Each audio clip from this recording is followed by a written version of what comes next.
Hey up everyone and welcome back to, I'm going to call these videos Nature Watch. Okay, Richard. whatever. I think we Yeah. should call them Nature Watch. It's like a really budget version of Country Files. Oh, it's extreme low budget. Yeah, low tech, low Extreme low budget. tech. Oh, I've got the sun in my eye now. It's just shone through as we've begun. It's alright, isn't it? Sunbeam, hit by a sunbeam. Exactly. So Must be lucky. it must be. So yeah, welcome back. I'm Sophie. And I'm Richard. And we are here to talk to you about what we've seen over the past month and what is coming up in August, what you can see. So let's start with July, Richard. How has July been for you? Oh, July's been pretty good actually. Every day's been a good day. Weather-wise, by gum, it's been hot, hasn't it? I mean, we said it was warm last time, but 39 degrees. It's been wild. Wild. And yeah, it's only 16 today, and I quite like today. Yeah, July all round for me was quite good, and you've had a pretty good time, haven't you? I've been hearing. I have. I've enjoyed July. I have really taken note of the wildflowers this year. So what I wanted to talk to you about was ragwort. All right, yeah. So I've seen a lot of ragwort over July. If you don't know what it looks like, I'll try and attach a little photo of it down below. Yes, and got to do my editing skills now. And it's a bright yellow plant, bright yellow flowers, and it's very in debate. I think ragwort is like. Yeah, it brings out the best and worst in people. I think, like many things in this world, but ragwort is, as Sophie says, it's bright yellow. You often find it in fields, in horse fields, if it's not been managed, and also roadside verges, and also in gardens. And that's where it came from. It's a garden escape. It was collected and it was first planted in Oxford, and it's known as Oxford ragwort. And it's loved and hated for several reasons. It's loved by ecologists and people who are into insects because it's a great provider of nectar at this time of the year for butterflies, hoverflies, and flies of all shapes, and beetles. It's brilliant, and it really is good. And in an impoverished countryside where a lot of plants have got sprayed out, ragwort has kind of taken that centre stage for insects. In its growing green form, it's no problem, but when it's dried and if it's collected for hay for horses and for stock, it then becomes poisonous. So horse owners don't like it on their land, and they'll do lots of pulling, and equally they get a bit wound up if the neighbouring landowner has got a good stand of ragwort, and its seeds, just like dandelions, it's got parachute seeds which can go for miles. So once it's seeded, it finds every nook and cranny it can. Have a look on your walks. Even in town, you'll find them kind of halfway up walls of houses where the seeds just parachuted in, quite literally. So there's lovers and haters of it. I like it. I've even got it in my garden, in my no-mow areas of the lawn, and it's proving brilliant at the moment. Here we are, kind of in the summer, and it's a good place to get to know your local insects. But I can totally understand horse owners not liking it on their land, but there's no real reason why you can't have it in your garden, in your window box, and in nature reserves. You know, sometimes you have mass pullings of ragwort, and you'll see people out with daisy diggers, which are like bent bits of metal that pull root and all. Lazy dogs, that's the word I'm thinking of. They're called lazy dogs. If you search engine that, lazy dog weed puller, you'll see what it is. And don't they attract a certain kind of... They do. Is it it's not cinnamon, is it the cinnabon moth? Cinnabar moth. Yeah, cinnamon moth. No, cinnamon rolls. Some of my cinnamon buns. Oh, Finland. I love Best cinnamon place buns. in the world for cinnamon buns. I really like no, them. Joking apart, it's the cinnabar moth, which is that lovely deep kind of crimsony red and black day flying moth that you'll see. It looks like a pretty butterfly, but it's a moth. But the caterpillars are brilliant. They are orange and black stripes. And if you're into football, it's a Wolverhampton Wanderers scarf because it's orange, black, or old gold. Ah, And you'll see them. And in fact, now I was talking to somebody yesterday. They'd found their first ones. So here we are in late July, and the first caterpillars are appearing on the ragwort. But they're fantastic, and they're a good caterpillar to kind of learn the process of pupation and going into a chrysalis and emerging.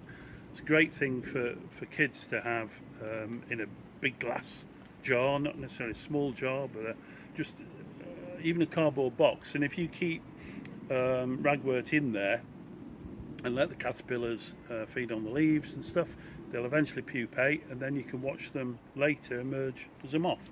And that's really good. That's what I used to do as a kid. Oh, green woodpecker. I used to have lots of different larvae and caterpillar around the house, much to my mum and dad's joy and delight, I think. But and that's what taught me about peppered moth and things like that. So yeah, that's something to do. So a good plant. there's been a lot of flappy things around. Butterflies.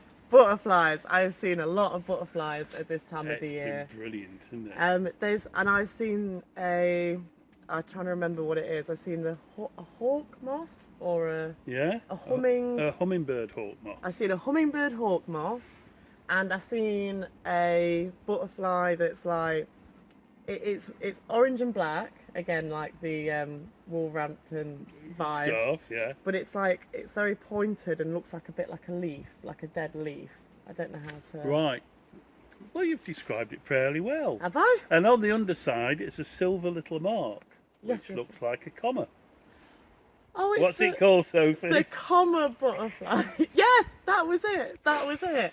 Yeah, and they're on. Here they are on their second generation. So the original butterflies have overwintered and come out in the spring, mated, laid their eggs. Caterpillars have been doing wonderful things, and now they're emerging as full adults, and they are a bit smaller than the original first emergence, but golden brown and like freckled black, and as Sophie described it as a leaf, they've got kind of broken edges, so it does look like a curled up leaf, especially when they close the wings and you see them in profile. You can see all the little kinks and points, and it's called a comma, as we said, because of the little silver comma on its underside. And look around brambles. Brambles, as ever, are always brilliant for insect watching and for butterflies, and you'll see them perching up and sunning themselves, and they're having a good time at the moment. And other brown and goldy orangey looking butterflies at the moment on the wing are gatekeepers, so called because they like sunny spots, and by gateways there's always a sunny spot on a hedgerow. So gatekeepers are nice. They're quite small but beautiful, and a bit larger and less orangey are meadow browns, and they're all in the meadows at the moment, and they're brown. As often in natural history, clues in the name.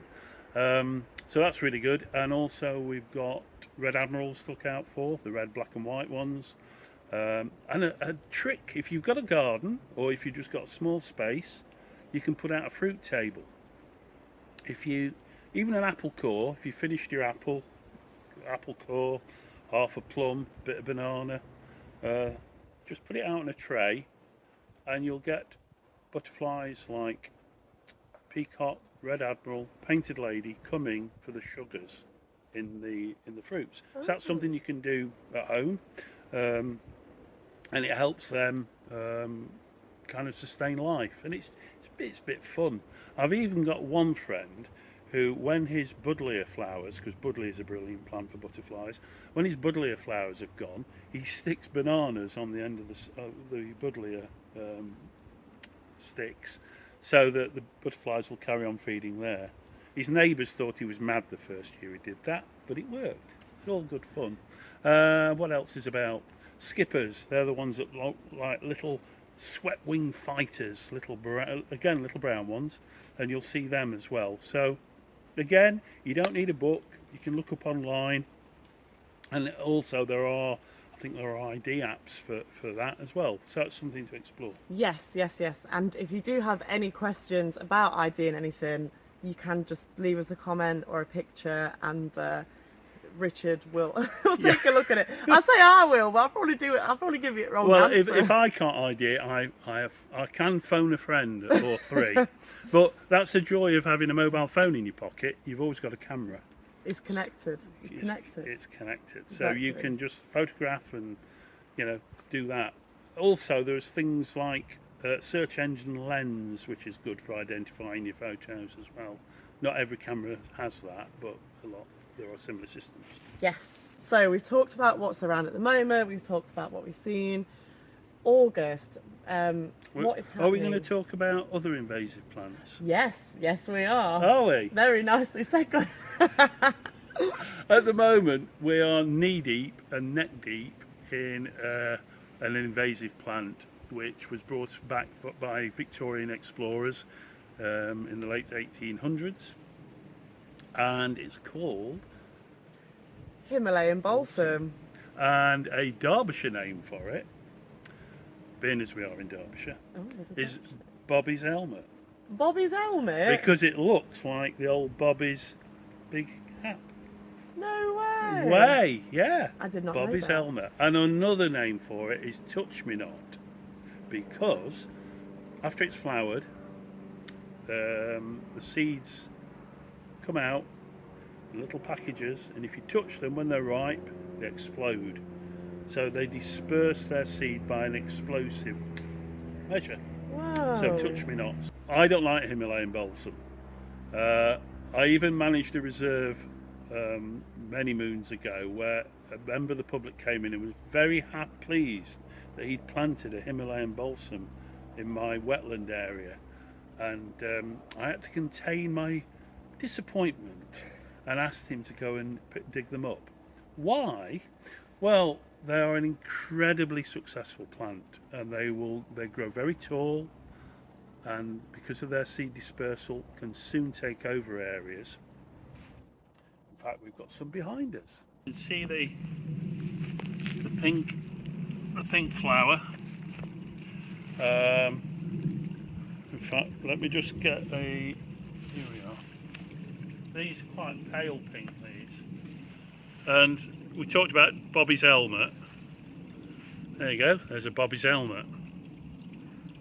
And this is quite an open stand. There's some behind me, I don't know if we can pick that up in the camera, but there's quite a thicker stand there behind. And they're incredible things. They've got real anchory roots that look like a triffid in themselves. And if they get broken off, they'll root from the next node, and you can see them here, like air roots almost, like you've got on your cheese plant, your monasterias and stuff like that. So to get rid of them, you can't just knock the tops off because they'll carry on growing. You've got to pull them totally out of the ground, and I crush the stems. So it's never-ending battle in this neck of the woods, and I try and pull out as many as I can on each visit to wherever I am, but they keep coming back. So Himalayan balsam, as we've said, it seeds so well, and it's got no competition. It's got, importantly, even though insects use it to get nectar from the flowers, there are no native UK insects that actually eat it. So therefore, it's well hard. It can just grow wherever it wants to, and it grows really well. So these thick stands you get of Himalayan balsam, they're doing really well, thank you very much, and they're going really high, so they go for the light. They can photosynthesize, but they cut out the light below them. So all the native flora is just shaded out, and you start to get neutralized areas, just purely stands of Himalayan balsam. So that's why we don't like it, because once it gets loose, well, as naturalists and nature reserve managers and land managers, we don't like it because it wastes everything, and it's just like rolling a green carpet over some wonderful plants and wildlife. Because without plants, we don't get the insects. Without the insects, we don't get the birds. We haven't got the small mammals. The life cycle of a local area can be disrupted by Himalayan balsam. So that's why we don't like it. So if you see it on your walks, once you know it is Himalayan balsam, just pull it up. And if you found a load on your regular walk, just pull up 10 a day, 20 a day, and see how you go. And try and do it. The important thing is before it seeds. So while it's flowering is really good. Cool. Thank you for that. Okay. So, August. What's happening in August? What are we looking for? Well, it's known as the dog days of summer, isn't it, August? And do you know why? No, I don't. I Don't you? don't. I was trying to think of a reason then, but I was like, because dogs like August, but then. Well, I suppose they do. It's named after after Cirrus, the dog star, Oh, okay. which is really bright in the southern skies, and it rises with the sun and sets with the sun. So that's something to have a look at. If you've got your phone apps and your night skies and your morning skies, have a gander at that. But it's a well-used phrase, dog days of summer. I always think of it as just kind of the lazy time of chilling, but August is the time for the fruit is coming on. Blackberries will be ripe as ripe. The acorns, like we've got with the oak behind us at the moment, these are forming quite nicely. I'm actually bringing them down There onto we the. go. No cardboard model. This They're is the here. real deal. They're here. So it really is that time when the bountiful harvest is beginning to be put together. So there'll be lots of seeds whizzing around in the air, be them on parachutes, be them on wings like sycamore seeds, little helicopters. And also amongst those trees there's lots of aphids as well, sucking on the last of the sap, and you'll see lots of birds amongst them, lots of mixed tit flocks. All the young birds are banding together like little brigands. It's easier to find food as a group than as an individual, so you'll stand by a hedge or a stand of trees and listen for the high-pitched calls, and you'll see birds moving through. And amongst the regular birds like long-tailed tit, blue tit, great tit, wren, nuthatch, you may well see leaf warblers such as willow warbler and chiffchaff. And at the moment in July, August, the young willow warblers are like lemon yellow. They're fantastic. They almost shine at you out the tree. So that's a really good thing to look for. And then the warblers will be feeding up for their southern journeys to Africa. So August is a good time for that. Wading birds are coming through. Things like, we've had black-tailed godwits here this week, but through into August, bar-tailed godwits will be on the move, not dunlin. So if you're at the coast, or if you're at big wetland areas inland, keep an eye out for wading birds on the move. And also it's a good time for seeing young birds of prey. Young hobbies will be learning their hunting skills amongst the youngster flocks of house martin and swallow and sand martin. And also at the moment round here we've got young hobby, but we've also got young peregrine, which are a bit bigger version of the hobby, and they're honing their hunting skills as well, so something to look out for. And also young owls. I mean, we talked last month about our barn owls. Yeah. Our barn owls, we've got 5 youngsters, which is brilliant. And the good thing is that they're all big and bonny, or fat and fabulous, I described them as.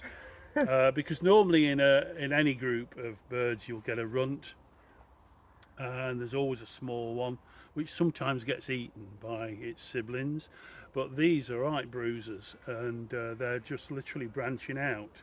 See, that's another term we talk about, we use. Oh, we're branching out, aren't we? Yes. Well, branching out is what an owl does, because it comes out its nest in the hole in the tree, and it branches out, goes onto a branch, gets a bit brave, goes a bit further, and then tests its wings. So there we go, branching out.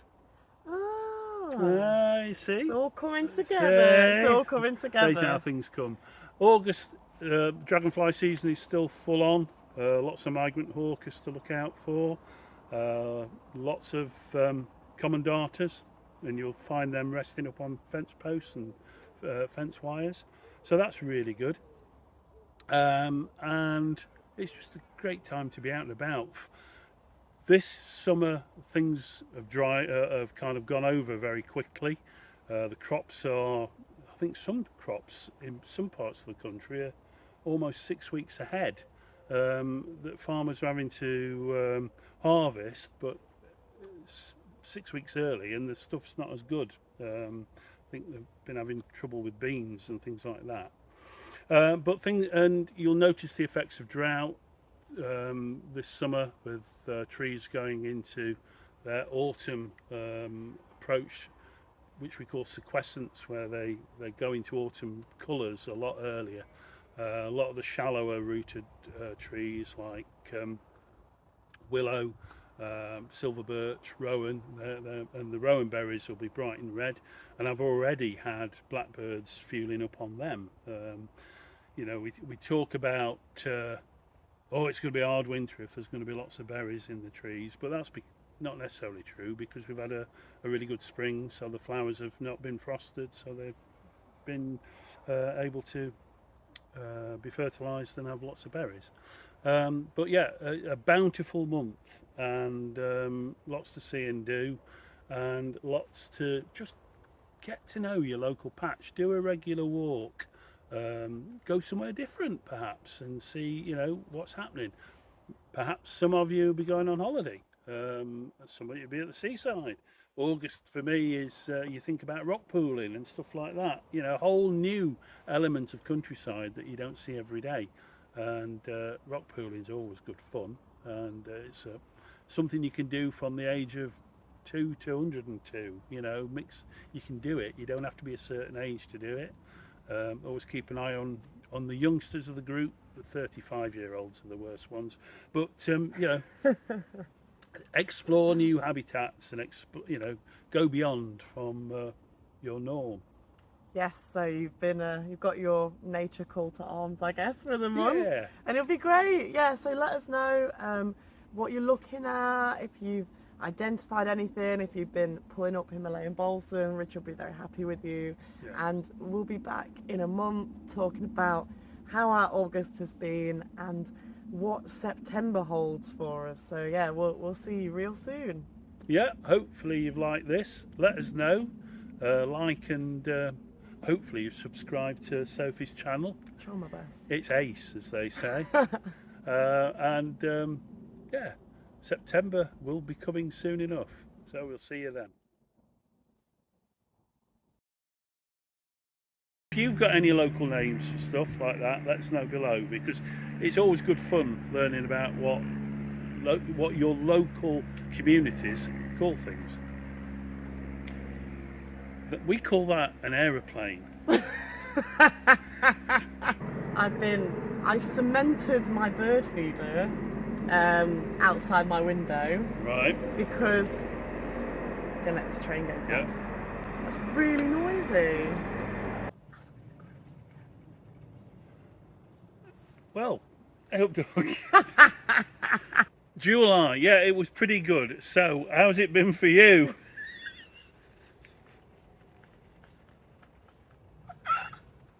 Oh my god. Okay, no, Right, come on, start again. serious. Serious.